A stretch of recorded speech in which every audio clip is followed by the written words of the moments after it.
Literary terms. First one canon ആണ്. Okay, canon the word originated from Greek term canon. അപ്പോൾ എന്താണ് Canon എന്ന് പറയുന്ന വേർഡ് ഒരു ഗ്രീക്ക് ടേമായിട്ടുള്ള കാനോൺ എന്ന് പറയുന്ന വേർഡിൽ നിന്ന് ഡിറൈവ് ചെയ്ത് വന്നതാണ്, അല്ലെങ്കിൽ ഒറിജിനേറ്റ് ചെയ്തതാണ്. It means a yardstick or measuring rods. ഒരു അളവുകോൽ എന്ന് പറയുന്നൊരു അർത്ഥം വരുന്ന, അല്ലെങ്കിൽ ആ ഒരു സെൻസിൽ വരുന്ന യാർഡ് സ്റ്റിക്ക് അല്ലെങ്കിൽ മെഷറിംഗ് റോഡ് എന്നാണ് അതിൻ്റെ ശരിക്കുള്ള അർത്ഥം, അല്ലെങ്കിൽ ആ ഗ്രീക്ക് ടേമിൻ്റെ അർത്ഥം അത് തന്നെയാണ്. Generally the term Canon is used in different meanings. അപ്പോൾ ഇവിടെ നമുക്ക് 3 ടൈപ്പിൽ അല്ലെങ്കിൽ 3 രീതിയിൽ കാനോൺ എന്ന് പറയുന്നൊരു വേർഡ് നമുക്ക് മനസ്സിലാക്കാനായിട്ട് സാധിക്കും, അല്ലെങ്കിൽ അപ്ലൈ ചെയ്യാനായിട്ട് സാധിക്കും. അപ്പോൾ ഈ 3 സെൻസിലാണെങ്കിലും യാർഡ് സ്റ്റിക്ക് അല്ലെങ്കിൽ മെഷറിംഗ് റോഡ് അത് തന്നെയാണ്, അളവുകോൽ എന്നൊരു അർത്ഥം തന്നെയാണ് ഇവിടെ വരുന്നത്. ഇപ്പോൾ first is defined as a traditional collection of writings against which other writings are evaluated. In other words a long list of work is taken as authentic. അപ്പോൾ ഒത്തൻറ്റിക് ആയിട്ടുള്ള അല്ലെങ്കിൽ മറ്റ് കുറേ വർക്കുകളെ അനലൈസ് ചെയ്യാൻ വേണ്ടിയിട്ട് നമ്മളൊരു മോഡലായിട്ട് തിരഞ്ഞെടുക്കുന്ന ഒരു വർക്കിനെ, മറ്റ് വർക്ക്സിനെ കുറിച്ച് പഠിക്കാൻ വേണ്ടിയിട്ട് നമ്മളൊരു മെഷറിംഗ് ടൂളായിട്ട് ഉപയോഗിക്കുന്ന ഒരു വർക്കിനെ നമുക്ക് എന്ത് വിളിക്കാം? കാനോൺ എന്ന് വിളിക്കാം. എക്സാമ്പിൾ ബൈബിളാണ് പറയുന്നത്.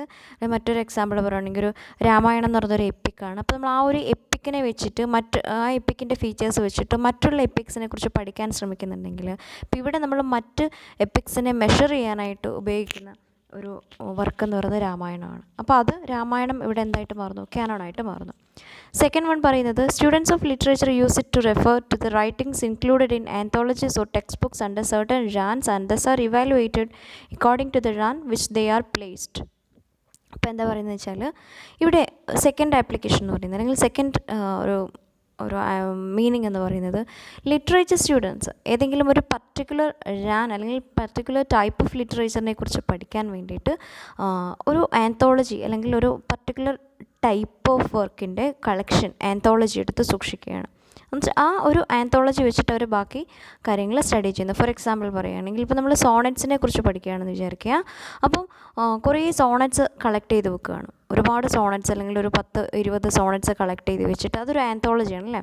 അപ്പോൾ ആ ആന്തോളജി വെച്ചിട്ട് ബാക്കിയുള്ള വർക്ക്സിനെ നമ്മൾ എന്ത് ചെയ്യുന്നു? സ്റ്റഡി ചെയ്യുകയാണെങ്കിൽ, അല്ലെങ്കിൽ ആ സോണറ്റ് എന്ന് പറയുന്നൊരു വർക്കിനെ സോണറ്റ് എന്ന് പറയുന്നൊരു കൺസെപ്റ്റിനെ നമ്മൾ അനലൈസ് ചെയ്യുകയാണെങ്കിൽ, അല്ലെങ്കിൽ ടൈപ്പ് ഓഫ് പോയട്രി നമ്മൾ അനലൈസ് ചെയ്യാനായിട്ട് ഇവിടെ ഉപയോഗിക്കാം.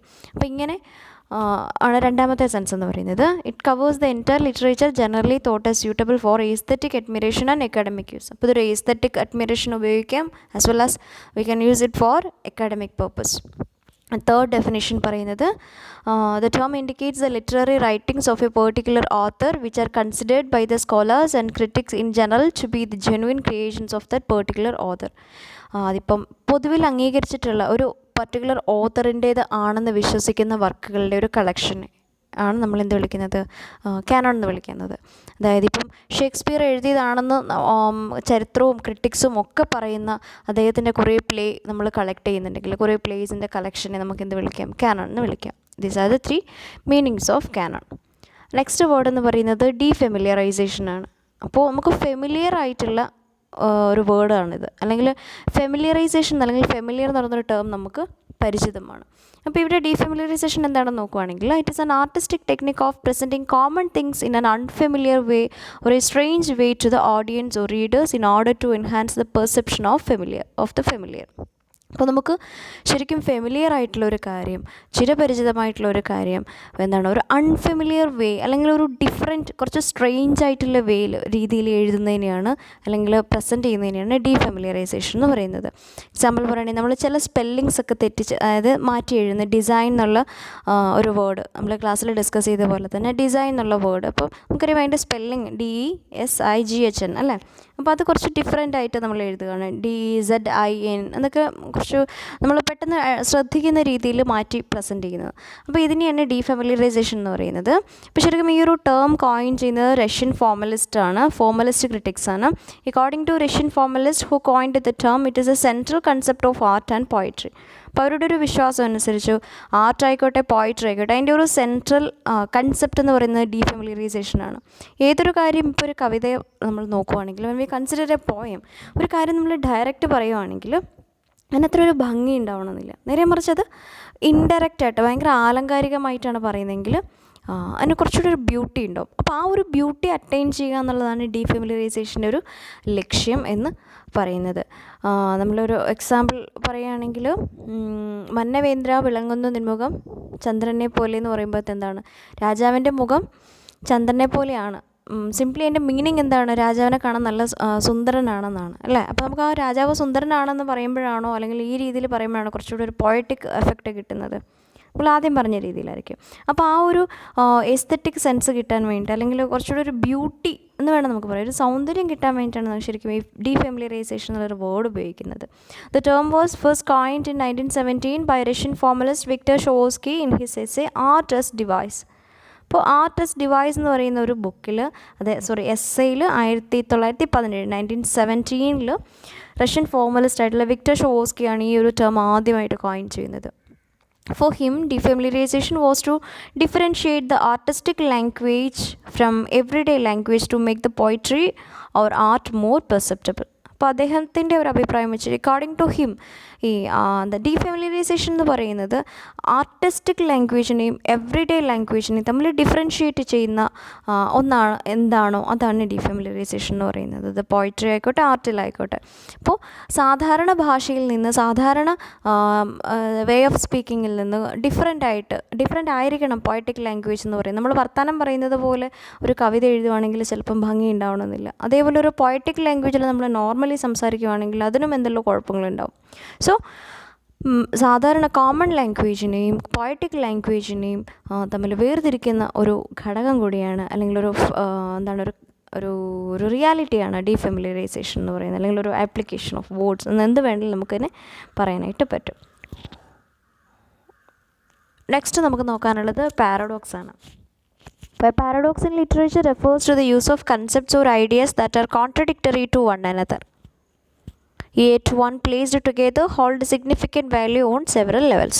അപ്പം പാരഡോക്സ് എന്ന് പറയുന്നത് നമ്മൾ ലിറ്ററേച്ചറിൽ വളരെ കോമൺ ആയിട്ട് ഉപയോഗിക്കുന്ന ഒരു കൺസെപ്റ്റ് അല്ലെങ്കിൽ ഐഡിയയാണ്.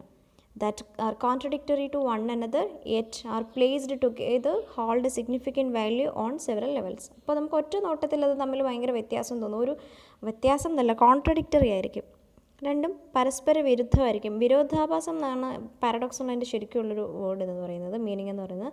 പക്ഷേ അത് തമ്മിൽ ഒരുമിച്ച് കൂട്ടി വെക്കുവാണെങ്കിൽ എന്താണ്, നമ്മൾ പ്രതീക്ഷിക്കാത്ത അത്രയും ഒരു ഡീപ്പ് ലെവൽ ഓഫ് മീനിങ് നമുക്കതിൽ കാണാനായിട്ട് പറ്റും.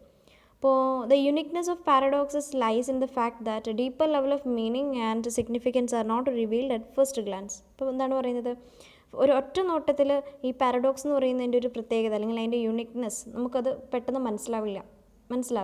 ദേ are not revealed at first glance. പക്ഷേ വെൻ ഇറ്റ് ഡസ് ക്രിസ്റ്റലൈസ്, നമ്മളതിനെ ഒന്ന് ഡീപ്പായിട്ട് നമ്മൾ സ്റ്റഡി ചെയ്യുവാണെങ്കിൽ, മനസ്സിലാക്കുവാണെങ്കിൽ, ഇറ്റ് പ്രൊവൈഡ്സ് അസ്റ്റോണിഷിങ് ഇൻസൈറ്റ്. നമുക്ക് വിശ്വസിക്കാവുന്നതിനപ്പുറം അല്ലെങ്കിൽ എന്താ പറയുക, വളരെ അത്ഭുതകരമായിട്ടുള്ളൊരു മീനിങ് നമുക്ക് അവിടെ നിന്ന് കിട്ടും.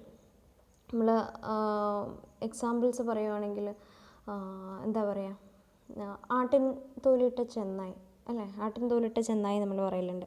അപ്പോൾ ഇവിടെ ആടെന്ന് പറയുന്നതും ചെന്നായി എന്ന് പറയുന്നതും രണ്ടും കോൺട്രഡിക്ടറിയാണ്, രണ്ടും ഒപ്പോസിങ് ആയിട്ടുള്ള രണ്ട് കൺസെപ്റ്റാണ്. പക്ഷേ അത് ഒരുമിച്ച് കൂടുമ്പോഴത്തേക്ക് ഉണ്ടാകുന്നൊരു മീനിങ് എന്ന് പറയുന്നത് കുറച്ച് ഒരു ഡീപ്പായിട്ടുള്ളൊരു മീനിങ് അതിന് കിട്ടുന്നുണ്ട് അല്ലേ. അപ്പോൾ അതാണ് പാരഡോക്സ് എന്ന് പറയുന്നത്. നെക്സ്റ്റ് പറയുന്നത് മെറ്റോണമി എന്ന് പറയുന്നൊരു വേർഡാണ്. It is a figure of speech that replaces a name of thing with the name of something else with which it is closely associated. അപ്പോൾ മെറ്റോണമി എന്ന് പറയുന്നത് ഒരു ഫിഗർ ഓഫ് സ്പീച്ചാണ്. അപ്പോൾ it's a type of metaphor. The word metonymy comes from the Greek word metonymia, means a change of names. അപ്പോൾ metonymy എന്ന് പറയുന്നത് ഒരു ഫിഗർ ഓഫ് സ്പീച്ചാണ്. അതൊരു ടൈപ്പ് ഓഫ് മെറ്റഫറാണ്. മെറ്റഫർ എന്താണെന്ന് അറിയത്തില്ല, രൂപകം അല്ലേ, സിമിലി മെറ്റഫർ, ഒരു ഉപമയും രൂപകവുമാണ്. അപ്പോൾ രൂപകം പറയുന്നതാണ് അത് തന്നെയാണ് ഇതെന്ന് പറയുന്നതാണ് രൂപകം, അതുപോലെയാണ് ഇതെന്ന് പറയുന്നതാണ് ഉപമ എന്ന് പറയുന്നത് അല്ലെങ്കിൽ സിമിലി എന്ന് പറയുന്നത്. അപ്പം she is like an Angel എന്ന് പറയുമ്പോൾ എന്താണ്, അവളൊരു ഏഞ്ചലിനെ പോലെയാണ്, ദാറ്റ് ഈസ് സിമിലി. പക്ഷേ ഷീ ഈസ് എൻ ഏഞ്ചൽ, അവളൊരു ഏഞ്ചലാണെന്ന് പറയുമ്പോൾ അതൊരു മെറ്റഫറായിട്ട് വരികയാണ് അല്ലെങ്കിൽ രൂപകമായിട്ട് വരികയാണ്. അപ്പോൾ അതുപോലെ തന്നെ it is comes from the Greek word metonymia എന്ന് പറയുന്ന ഒരു ഗ്രീക്ക് വേർഡിൽ നിന്നാണ് മെറ്റോണിമി എന്ന് പറയുന്ന ഒരു വേർഡ് ഡിറൈവ് ചെയ്തിട്ടുള്ളത്. അപ്പോൾ അതിൻ്റെ മീനിങ് എന്ന് വെച്ചാൽ ചേഞ്ച് ഓഫ് നെയിംസ്, പേര് മാറ്റുക എന്നുള്ളതാണ് മെറ്റോണിമി എന്നുള്ള വേർഡിൻ്റെ മീനിങ്. അപ്പോൾ അത് ആ ഒരു പേര് സൂചിപ്പിക്കുന്നത് തന്നെയാണ് മെറ്റോണിമി എന്നുള്ളൊരു കൺസെപ്റ്റിൻ്റെ മീനിങ് അല്ലെങ്കിൽ അത് ഉൾക്കൊള്ളുന്ന ഒരു സെൻസ് എന്ന് പറയുന്നത്. അതായത് നമുക്ക് എന്താണ് പറയുന്നത്, ഫിഗർ ഓഫ് സ്പീച്ച് ആണ് that replaces a name of thing with the name of something else with which it is closely associated. ഒരു വാക്കിനെ അല്ലെങ്കിൽ ഒരു കൺസെപ്റ്റിനെ അതുമായിട്ട് വളരെ ക്ലോസ് റിലേഷൻഷിപ്പുള്ള മറ്റൊരു വേർഡ് വെച്ചിട്ട് സൂചിപ്പിക്കുക. അപ്പോൾ ശരിക്കുമുള്ള വേർഡ് അല്ലാതെ അതുമായിട്ട് ക്ലോസ്ലി റിലേറ്റഡ് ആയിട്ടുള്ള മറ്റൊരു വേർഡ് വെച്ച് സൂചിപ്പിക്കുന്നതിനെയാണ് മെറ്റോണിമി എന്ന് പറയുന്നത്. ഇപ്പോൾ ഒരു എക്സാമ്പിൾ പറയുവാണെങ്കിൽ കിരീടവും ചെങ്കോലും അല്ലേ. അപ്പം അല്ലെങ്കിൽ ക്രൗൺ എന്ന് പറയുന്നത് രാജാവിന് പകരം അല്ലെങ്കിൽ അധികാരത്തിന് പകരം നമ്മൾ ഉപയോഗിക്കുന്നൊരു വേർഡാണ്. കിരീടവും ചെങ്കോലും നഷ്ടപ്പെട്ട രാജാവെന്ന് പറയുമ്പോൾ അധികാരം നഷ്ടപ്പെട്ട രാജാവാണ്. അപ്പോൾ അധികാരം അല്ലെങ്കിൽ ഒരു രാജാവ് എന്നുള്ള പദത്തിന് പകരം നമുക്ക് ഈ ഒരു വേർഡ് നമുക്ക് യൂസ് ചെയ്യാവുന്നതാണ്. അപ്പോൾ ഇത്തരത്തിൽ ഒരു പദവുമായിട്ട് ക്ലോസ്ലി റിലേറ്റ് ചെയ്യുന്ന വളരെ അടുത്ത ബന്ധം പുലർത്തുന്ന മറ്റൊരു പദം ആദ്യത്തെ പദത്തിന് പകരം ഉപയോഗിക്കുന്നതിനാണ് മെറ്റോണിമി എന്ന് പറയുന്നത്. നെക്സ്റ്റ് വൺ പറയുന്നത് പത്തറ്റിക് ഫാലസിയാണ്. അപ്പോൾ അതിന് മുമ്പ് നിങ്ങൾ മറ്റൊരു ഫിഗർ ഓഫ് സ്പീച്ച് നിങ്ങൾ പഠിച്ചിട്ടുണ്ടാവും, അല്ലെങ്കിൽ ഒരു ടൈപ്പ് പഠിച്ചിട്ടുണ്ടാവും, പേഴ്സണിഫിക്കേഷൻ എന്ന് പറയുന്നത് അല്ലേ. ജീവനില്ലാത്ത ഒരു വസ്തുവിന് ഹ്യൂമൻ ഇമോഷൻസ്, മനുഷ്യൻ്റെ ഇമോഷൻസ് കൊടുക്കുന്നതിനെയാണ് പേഴ്സണിഫിക്കേഷൻ എന്ന് പറയുന്നത്. അതിൻ്റെ തന്നെ ഒരു വ്യത്യസ്തമായ ഫോമാണ് പത്തറ്റിക് ഫാലസി എന്ന് പറയുന്നത്. As a literary device it refers to giving human emotions and actions to animals, plant and other parts of nature. അപ്പോൾ എന്താ പറയുന്നത്, ഇതൊരു ലിറ്റററി ഡിവൈസാണ്. അപ്പോൾ ജീവനുള്ള actions to animals, plants and other parts of nature എന്ന് പറഞ്ഞിട്ടുള്ളത് ജീവനുള്ള മനുഷ്യനല്ലാത്ത ജീവജാലങ്ങൾക്ക് മനുഷ്യൻ്റെ ഇമോഷൻസ്, ഹ്യൂമൻ ഇമോഷൻസ് കൊടുക്കുന്നതിനെയാണ് പത്തറ്റിക് ഫാലസി എന്ന് പറയുന്നത്.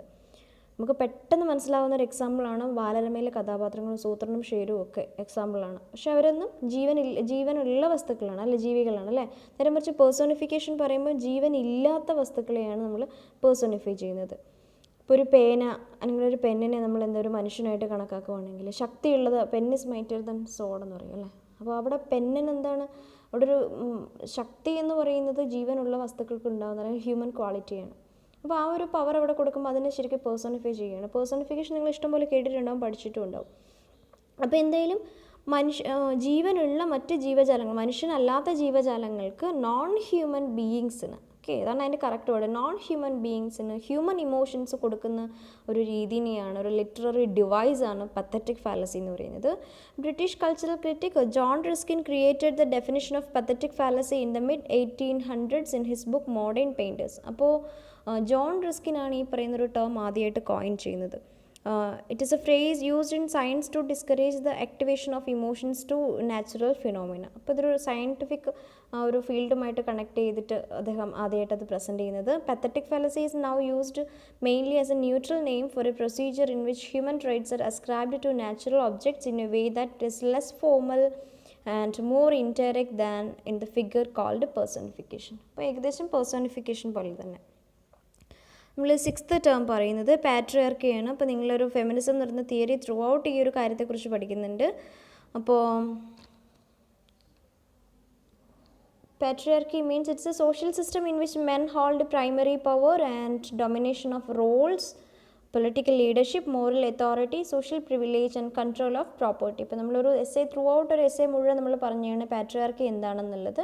അപ്പോൾ ഇതിൽ പറയുന്നത് എന്താണ്, മെയിൽ ഡൊമിനേഷനെയാണ്. അതിപ്പോൾ എല്ലാ മേഖലയിലും പൊളിറ്റിക്കൽ ആയിക്കോട്ടെ, moral authority, social privilege, control of property, economics, അപ്പോൾ ഇങ്ങനെ എല്ലാ മേഖലകളിലും ഒരു പുരുഷാധിപത്യത്തിനെയാണ് പാട്രിയാർക്കി എന്നുള്ളൊരു വേർഡ് കൊണ്ട് നമ്മൾ ഉദ്ദേശിക്കുന്നത്.